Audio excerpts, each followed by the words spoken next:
देखिए, सबसे पहले तो मैं हमारे प्रधानमंत्री आदरणीय नरेंद्र मोदी जी का उनका मैं धन्यवाद करूंगा, क्योंकि ये उनकी सोच, उनके विश्वास, लोगों का उनके प्रति विश्वास की ये जीत है। ये वो मोदी की गारंटी है जिस पे दिल्ली की जनता ने एक लंबे समय के बाद पुनः विश्वास करने का कार्य किया। और इसका कारण भी है, जिस तरीके से प्रधानमंत्री जी के नेतृत्व में पिछले 10 सालों में देश ने नई ऊंचाइयां हासिल की। गठबंधन का सहयोगी होने के नाते मैं भी कई जगहों पर प्रचार के लिए हम लोग गए, और उस वक्त भी मैंने इन्हीं बातों को कहा था कि जहां एक तरफ देश नई ऊंचाइयां हासिल कर रहा है, तो वहीं दिल्ली की हालत बद से बदतर होती जा रही है। ऐसे में मुझे लगता है लोगों के लिए वो चयन करना कठिन नहीं था।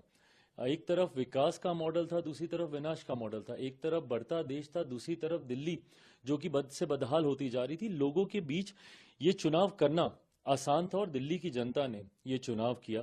एक बड़ी आबादी दिल्ली में बिहार, यूपी से आने वाले लोगों की है। हम लोगों ने अपने अपने राज्यों में देखा है कि किस तरीके से डबल इंजन की सरकार का लाभ मिलता है। उत्तर प्रदेश में डबल इंजन की सरकार हो, या हमारे बिहार में डबल इंजन की सरकार हो, दिल्ली की जनता ने भी इस बात को महसूस किया। और खास तौर पर पूर्वांचल के लोग जो दिल्ली में रह रहे हैं, उनको इस बात का एहसास हुआ कि एक ऐसी सरकार जो सिर्फ बहाने बनाती है, और दूसरी तरफ एक डबल इंजन की सरकार जो तुरंत हम लोगों को लाभ देगी, हम लोगों की उम्मीदों पर खरा उतरेगी। इस सोच के साथ उन्होंने प्रधानमंत्री जी की सोच वाली सरकार को दिल्ली में चुनने का काम किया। दिल्ली भारत की राजधानी है, और इस राजधानी का वो मान सम्मान बरकरार रहे, इसके लिए जरूरी था कि दिल्ली में इस बार भारतीय जनता पार्टी की सरकार आए। मैं दिल्ली की जनता का खास तौर पर धन्यवाद दूंगा कि उन्होंने एक सही सोच वाली सरकार को चुनने का काम किया। और आने वाले समय में ये विश्वास मैं दिलाता हूं कि दिल्ली एक आदर्श राजधानी के तौर पर, एक मॉडल के तौर पर उभर कर आएगी। इस सोच के साथ अब हमारी सरकार यहां पर कार्य करेगी। लेकिन आपने देखा कि दिल्ली के जो चुनाव का सबसे बड़ा चेहरा पूरी राजनीति को बदलने आए हैं, ये सब कहकर आए थे, वही चुनाव हार गए देखिए, दिल्ली विधानसभा सीट से। इसको आप कैसे देखते हैं? जब आप अपनी बातों में ही विरोधाभास रखते हैं, आपको क्यों दिल्ली की जनता ने नए होने के बावजूद, कोई राजनीतिक परिचय ना होने के बावजूद, दिल्ली के लोग क्यों आपके साथ जुड़े?